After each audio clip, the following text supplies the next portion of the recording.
All right, let's dive into a story that honestly should have been a complete slaughter. We're heading back to the time of the Crusades to a battle where a dying teenage king and a tiny handful of knights decided to stand up against the most powerful army in the world. This is the incredible story of an impossible victory. I mean, seriously, you couldn't make this up. It sounds like something straight out of a movie, right? But this is the true story of a 16-year-old king, ravaged by a terrible disease, who had to face one of the most brilliant military minds in all of history. So, to really understand this, let's start by meeting the man who was supposed to win. To really get a grip on just how much of a long shot this was, you first have to understand the giant who was literally standing at the gates. In the year 1177, the name Saladin wasn't just respected, it was feared, and for very, very good reason. Yeah, this guy wasn't just some local warlord. Saladin was the real deal, a political and military genius who had built this massive Ayyubid empire. He was smart, he was patient, and at this point in his life, he had one single, all-consuming goal: to take back the holy city of Jerusalem. So, when Saladin decides to march from Egypt, he brings an army that is just massive. Now, historians debate the exact numbers, but we're talking about a colossal force, maybe as high as 26,000 men. It was a seemingly unstoppable wave of battle-hardened soldiers. Okay, so you've got this unstoppable force, right? So who in the world could possibly stand in his way? Well, the answer is probably not who you'd expect. He was a leader of a very different kind, one who was already fighting a desperate battle just for his own life. We're talking about King Baldwin IV of Jerusalem. And get this, he was just a teenager. On top of that, he was suffering from leprosy, a devastating disease that had been attacking his body since he was a child. But here's the thing, while the illness was weakening his flesh, it couldn't touch his spirit. I mean, just look at this comparison. It is night and day, right? On one side, you have this powerful sultan, 39 years old, in the prime of his life, and on the other, a boy king who many people thought was already knocking on death's door. Saladin saw a weakling. He completely failed to see the warrior. And if you thought that was a mismatch, just look at the armies. This chart says it all. Baldwin managed to scrape together just a few thousand men. They were outnumbered by at least 5 to 1. By any sane military calculation, this was a suicide mission, plain and simple. And just when you think it can't get any worse for our young king, it does. The kingdom was basically wide open. Most of Jerusalem's main army was off fighting way up north. Saladin knew this. He didn't just see a chance for a battle, he saw an undefended highway straight to his ultimate prize, Jerusalem. But here's the thing, this is where the story gets really interesting. Saladin, absolutely brimming with confidence, makes a huge, and I mean fatal, mistake. He totally and completely underestimated the sick kids standing in his way. So, Saladin finds Baldwin's tiny army, traps them easily in a fortress, and basically thinks, job done. He considers the threat neutralized and just marches on, letting his massive army spread out all over the countryside to raid and pillage. Big mistake. Baldwin pulls off a shocking breakout and starts to secretly follow Saladin's army.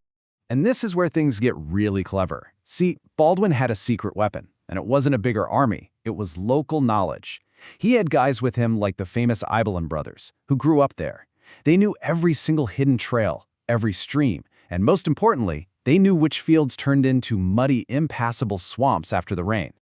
So what was the plan?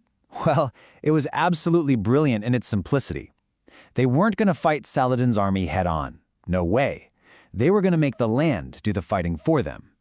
The plan was to shadow the enemy, guide them towards this valley called Montgisard, and let them get totally bogged down in the mud as they tried to cross a stream. And so, on November 25th, it all comes together. Imagine this scene. Saladin's army is totally spread out, disorganized, struggling through the mud, and then they look up, and there, on the ridge above them, appearing as if from nowhere, is the entire Crusader army, lined up and ready for battle.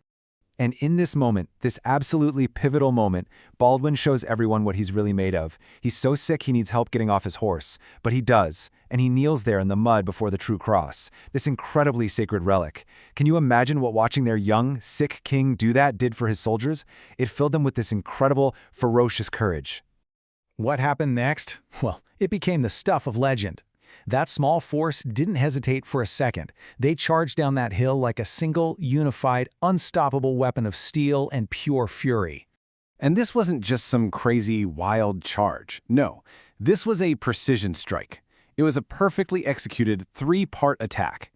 You had the elite Knights Templar smashing right into Saladin's personal bodyguard. The King's Knights hit the center, splitting the enemy line, and the infantry moved up to protect the side so they couldn't get surrounded. It was brilliant. For Saladin's army, this was a total nightmare. One minute they're raiding villages, the next they're getting hit by a tidal wave of heavy cavalry they never saw coming. It wasn't a battle anymore. It was pure chaos.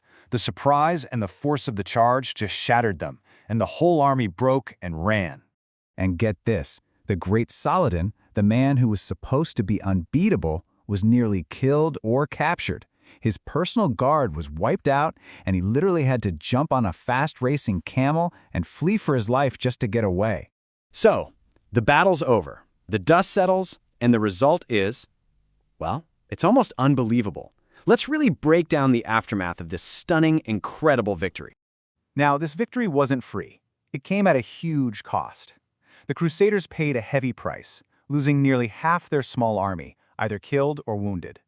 For a force that was already tiny, those losses were just devastating.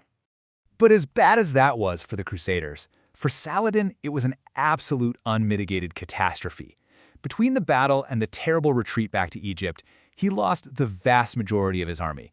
Some estimates say 90%. Just think about that. Only about 1/10 of his huge invasion force ever made it home.